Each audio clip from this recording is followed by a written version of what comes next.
Kama chalo joten siasa maya imbo mar Kenya kwero chik mayande opuodhi mamiyo migawo mar omenda teko mano mar keto kembe mag sirkal lwet ji giwegi kaka yor medo yuto margi. Jotelogo wacho ni kambi sukari ma Nzoia e kambi maduong' manie imbo mar piny Kenya makar mondo ne piny owacho ketie lwet ji giwegi to winjo omed keto omenda e kambino mano mar medo nweng'o mare. Jumbe adek mokalo kuku mar joten migepe nyocho puodho paro mar chik makaponi okadhi to biro miyo migawo mar omenda teko mar keto kembe sirkal e lwet ji giwegi kata e lwet joket mwandu.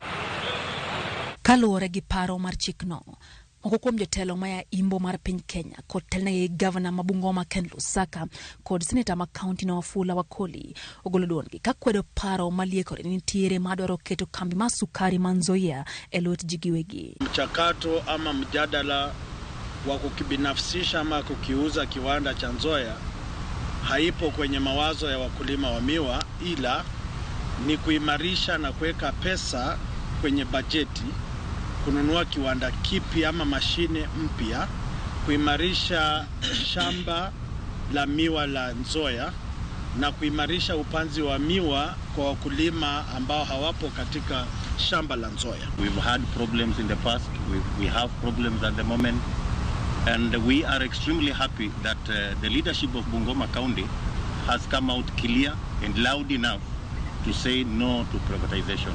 Jotelogo dwaro mondo jatend piny Kenya William Ruto ochop kare singo mano chiwo ne oganda ma imbo mar Kenya mano mar medo masinde kambino kar kete lwet ji giwegi. Vile tulizungumza wakati economic forum ambayo ilikuwa kule Kimilili, ilikuwa ni kwamba tupewe mashini mpya, wakulima walipwe, halafu management ilainishwe ili Nzoia iweze kufanya kazi. Hiki kiwanda tutasukuma serikali jinsi tulikubaliana.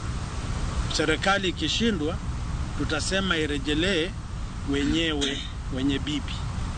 Sasa sisi watu wa Bungoma, kwa sababu tuko na serikali umeona viongozi, tutachukua line 1 ya mchakato, kiwanda kisimame na watu kisonge mbele. The government of Kenya, we will be asking it to write off all the debts that the Nzoia Sugar Company has accrued from overtime.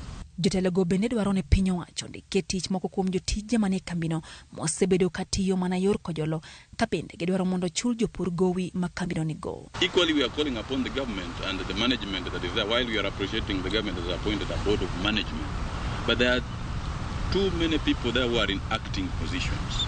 We want the board of management to move with speed to ensure that those people who are in acting positions are confirmed in their positions so can be able to work for the betterment of the company.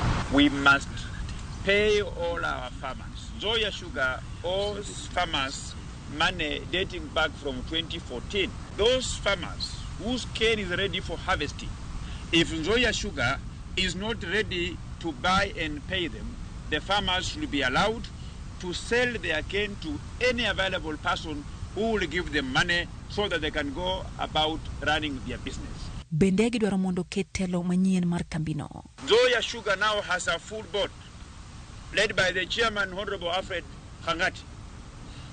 The current MD is an agricultural officer 3 from Kilima House. He should go back to Kilima House.